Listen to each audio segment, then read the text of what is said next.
हरे कृष्णा।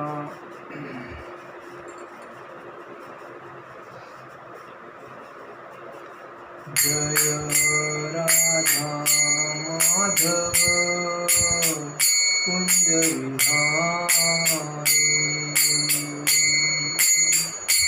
जय राधा माधव कुंज विहारी।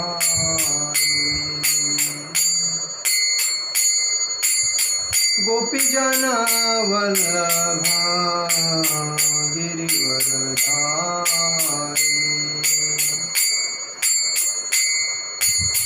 गोपीजन वल्लभा गिरिवरधारी।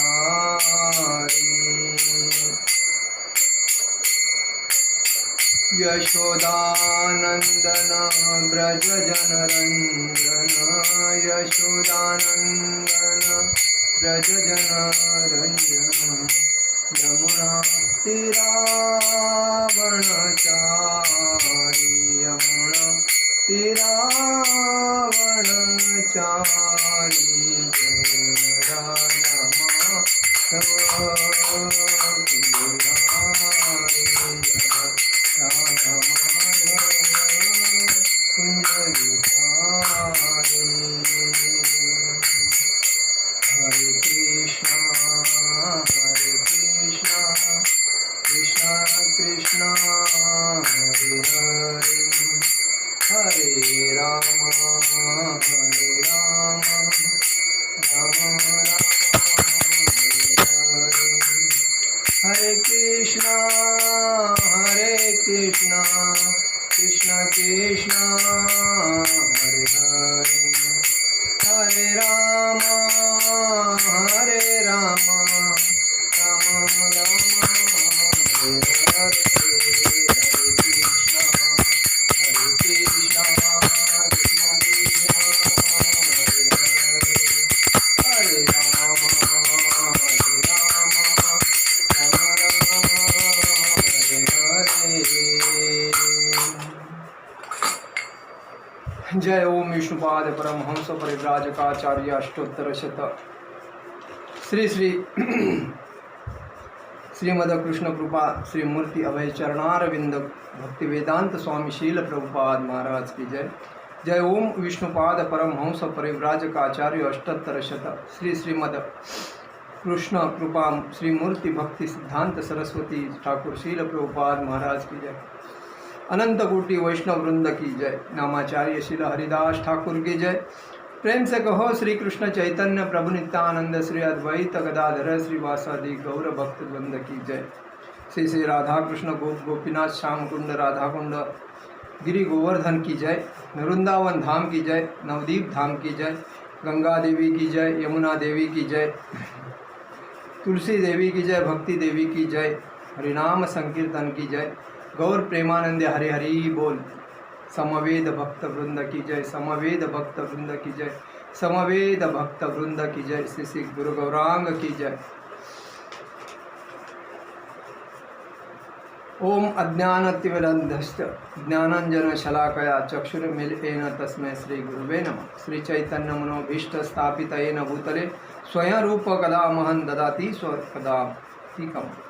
वंदेह श्रीगुरु श्रीयुपदकमल श्रीगुरु वैष्णवांच श्रीरूप साग्रजात सहगण रघुनाथान्वित संजीवं साद्वैत सावधूत परिजन सहित श्रीकृष्ण चैतन्य देव श्री राधा कृष्ण पादान सहगण ललिता विशाखान्वितांच। हे कृष्ण करुणा सिंधु दीनबंधु जगतपते गोपेश गोपिका कांत राधा कांत नमस्ते। तप्त कांचन गौरांगी राधे वृंदावनेश्वरी विश्वभानुसुते देवी प्रणमामि हरिप्रिय। वाञ्छाकल्पतरुभ्यश्च कृपा सिन्धुवे भवत्स पतितानां पावनेभ्यो वैष्णवेभ्यो नमो नमः। अनन्तकोटि वैष्णववृन्द की जय।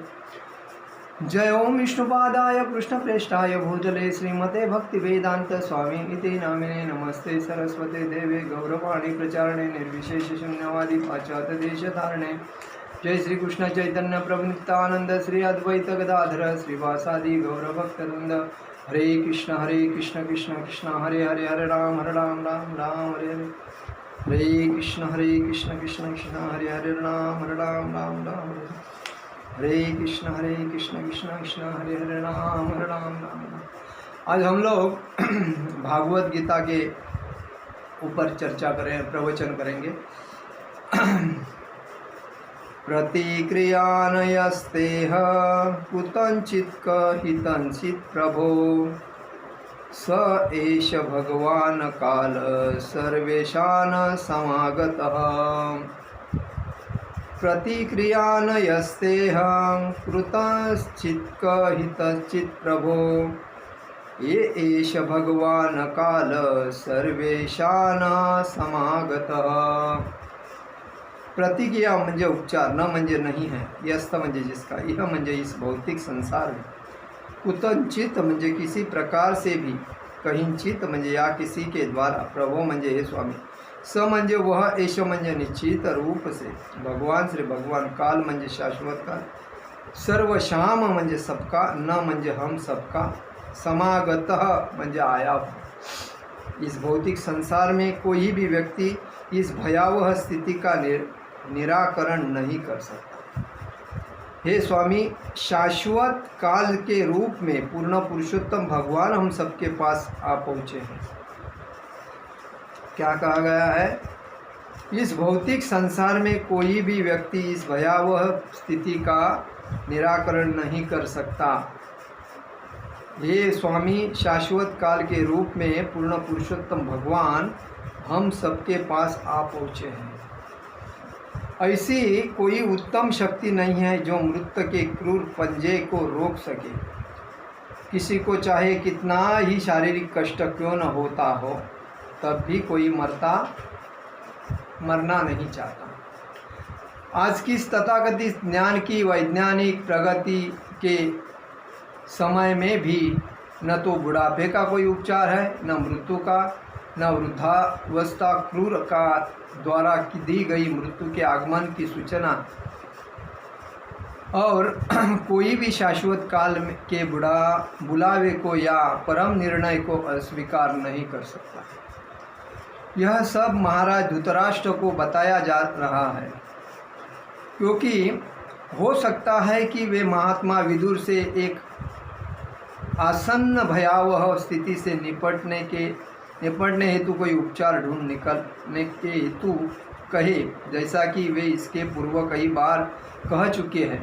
क्योंकि विदुर महाराज धृतराष्ट्र को बहुत बार अच्छा मार्ग बताया, लेकिन धृतराष्ट्र ने कभी विदुर जी की बात नहीं मानी, और उसने अपने बच्चों की बात मानकर अपने पूरे परिवार का वाताहत लगा के ले लिया।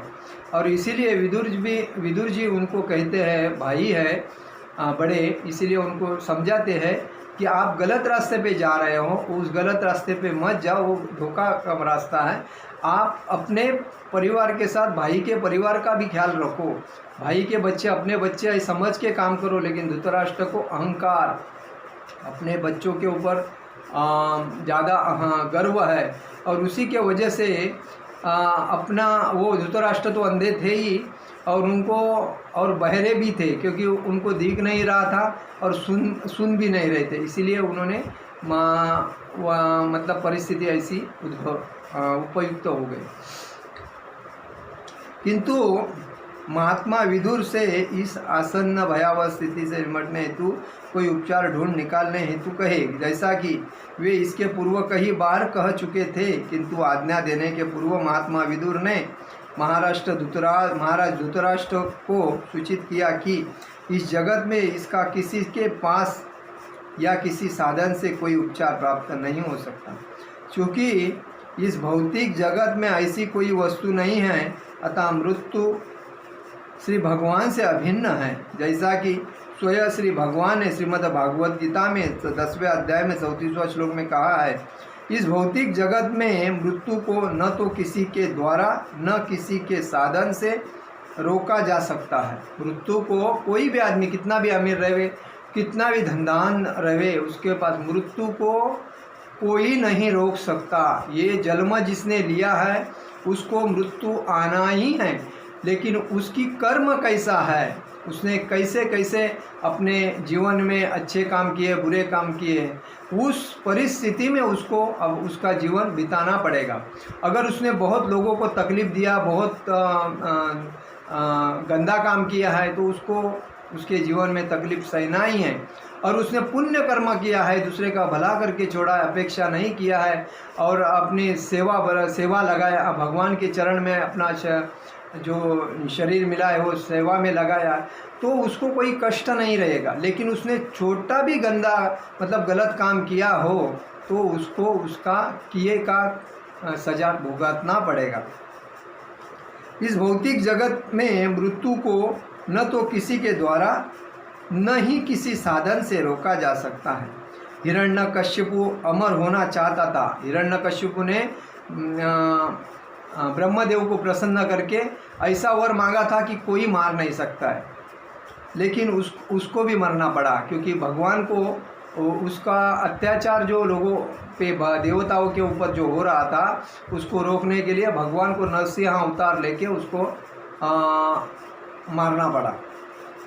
हिरण्यकश्यप अमर होना चाहता था और उसने उग्र तपस्या की थी, जिससे समस्त संसार थरथरा रहा था और ब्रह्मा स्वयं उसे ऐसी उग्र तपस्या से विरत कराने हेतु उसके पास गए थे।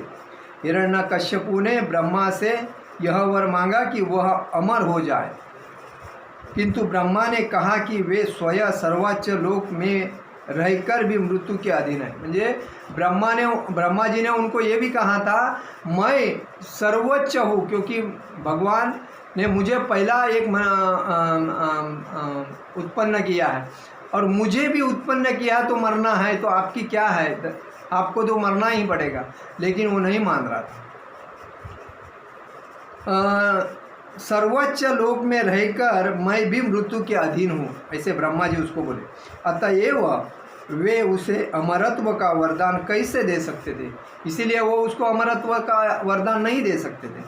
अतः इस ब्रह्मांड के सर्वोच्च लोक में भी मृत्यु है। ब्रह्मांड के सर्वोच्च लोक में भी उसको आज नहीं तो कल मृत्यु है ही है। तो फिर अन्य लोगों के विषय में तो क्या कहना है। जो युनता में ब्रह्मा के आवास के ग्रह ब्रह्मलोक से कई निम्न कोटि के है, जहाँ जहाँ सनातन काल का प्रभाव है, वहाँ वहाँ जन्म रूप बुढ़ापा तथा मृत्यु जैसे कष्टों की इस श्रृंखला का अस्तित्व है और ये सभी अपराजेय है।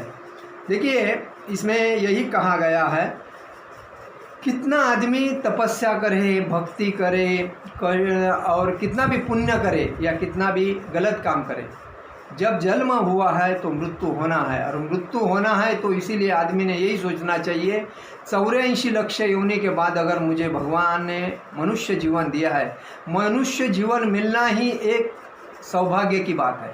और उस सौभाग्य की बात में अगर जो आदमी मनुष्य जीवन मिलने के बाद सत्कर्म नहीं करता है, तो फिर उसका जीवन वापस 84 लक्ष योनि में घूमता रहेगा। इसलिए हर आदमी को यही समझना चाहिए, मैं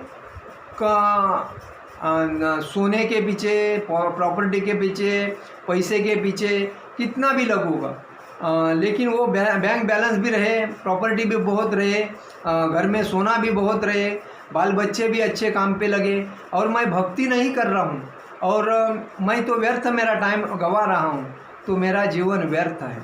आपके पास पैसा कितना भी रहे, आपके पास संपत्ति कितना भी रहे, आपके पास सोना दागिना जेवर वगैरह पहन के लोग अपने को खुद को श्रीमंत समझते हैं, लेकिन ये जेवर पहन के कुछ काम का नहीं है, ये सब इधर ही रहने वाला है। तुम्हारे साथ क्या जाएगा वो तुम्हारा महत्व का चीज़ है। और तुम्हारे साथ में क्या जाएगा, तुम्हारी जी अगर कृष्ण भक्ति की है तो तुम्हारे साथ जाएगी, अगर कृष्ण भक्ति नहीं, बाकी किसी बाबा की भक्ति की, किसी इसकी स्वामी की भक्ति की या बापू की भक्ति की, वो कुछ काम की नहीं। कृष्ण भक्ति सर्वश्रेष्ठ भक्ति है, कृष्ण भक्ति के सिवा कोई भक्ति श्रेष्ठ नहीं है। इसीलिए भगवान हनुमान जी राम भक्ति में जुड़े थे, क्योंकि वो पवन पुत्र हनुमान राम के सेवक थे और आज भी उनकी पूजा की जाती है, क्योंकि वो परम एक ब्रह्मचारी रहे। तो हर आदमी ने अपने बच्चों को ब्रह्मचारी पहला शिक्षण अगर उसको नहीं दिया जा रहा है, अगर उसको 5 साल ब्रह्मचारी बना के अगर कोई मंदिर में रखा जाए तो उसको आध्यात्मिक संस्कार, संस्कृति और समाज का नॉलेज, आध्यात्मिकता, उसकी परिपूर्णता जानकारी होगी और उसके बाद में उसका परिवार एक अच्छा लाइन पे चलता रहेगा, क्योंकि उसका बच्चा बोलेगा तो संसार का फाउंडेशन होता है और उस संसार के फाउंडेशन को अगर वो अच्छा मार्ग में रखे तो उसके पास संस्कार अच्छे रहेंगे, विचार अच्छे रहेंगे, आध्यात्मिकता अच्छी रहेगी और घर की आने वाली सब पीढ़ी उसको देख के फॉलो करेगी। आजकल लोगों को क्या हुआ है कि पैसे के पीछे भागते हैं, संपत्ति कमाने के पीछे भागते हैं, अंदर बीमारी इतनी पड़ी है तो आधा पैसा पावना 75% कमाने से 75% डॉक्टर खाता है इनका, क्योंकि तबीयत, क्योंकि जो आप लोग खाते हैं वो प्रसाद नहीं रहता है, प्रसाद खाने से बीमारी नहीं होती है। और भौतिक युग में राक्षसी योनि का जो अगर खाते हैं मांस, मच्छी, मटन, अंडा या कोई ऐसा तो वो पाप है और वो पाप खाने से बीमारी बढ़ेगी।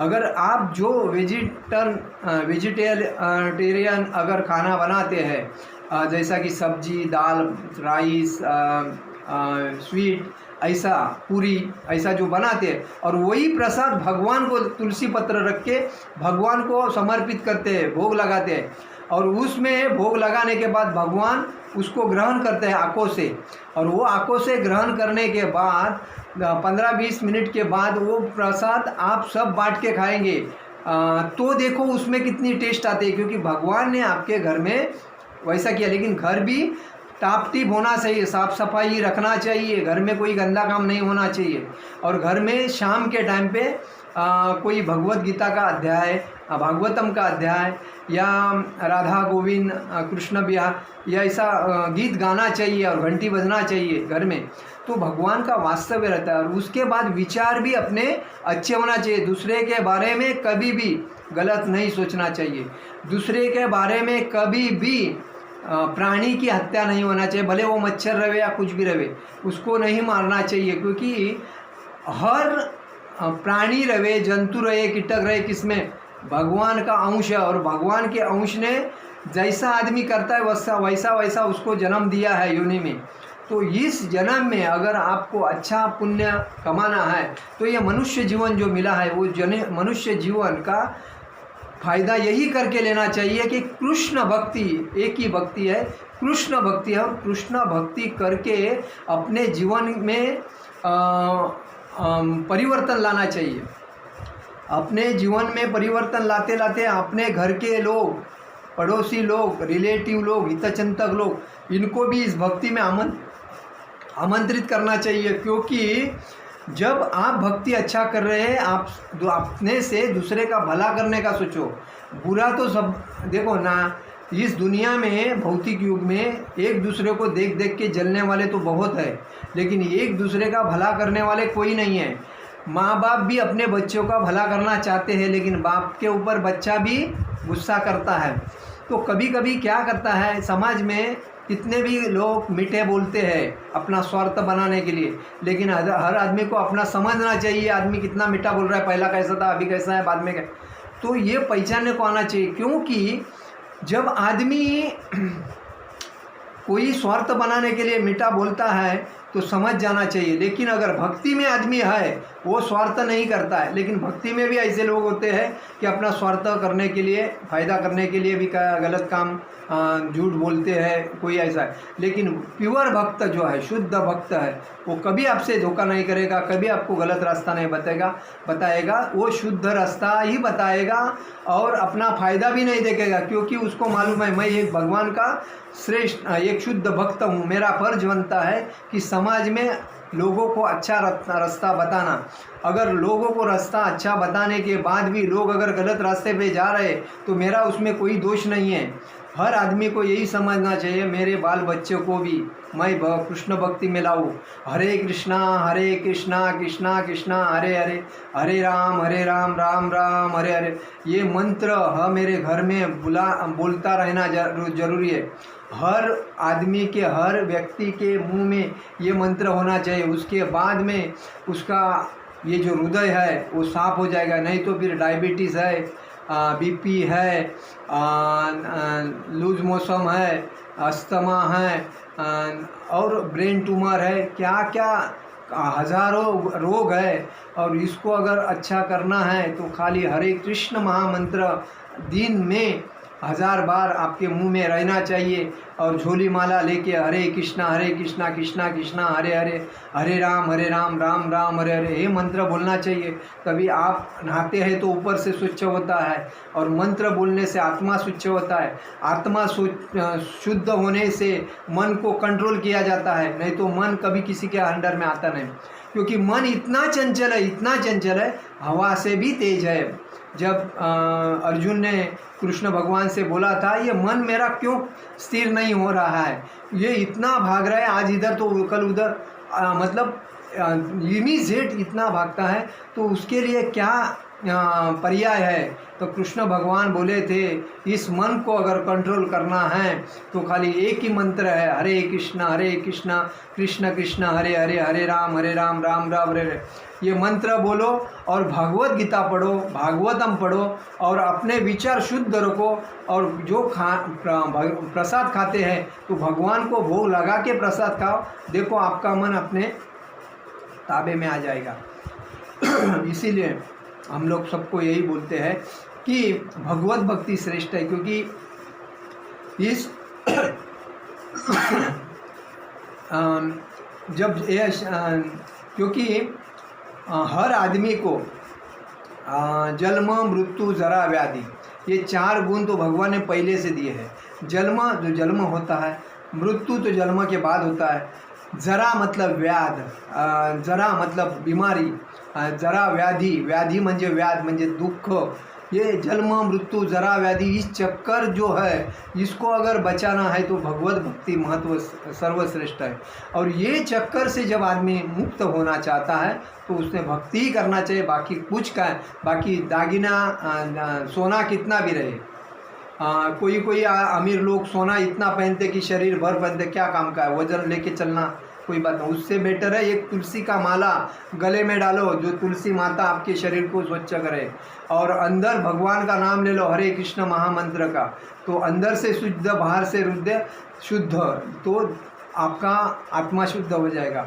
और यही बात है, कृष्ण भक्ति में आओ, नज़दीक के मंदिर में जाओ, कृष्ण मंदिर में जाके उधर जाके प्रसाद ग्रहण करो, अपने साथ आपके और भी कोई पहचान के लोग हैं उनको लेके जाओ, प्रसाद ग्रहण करो और कृष्ण भक्ति में तल्लीन हो जाओ। हरे कृष्णा कृष्णा कृष्णा हरे हरे, हरे राम राम राम हरे हरे। जगत गुरु शिल प्रभुपाद महाराज की जय, परम पूज्य लोकनाथ स्वामी महाराज की जय। निताय गौर प्रेमानंदे, हरि हरि बोल।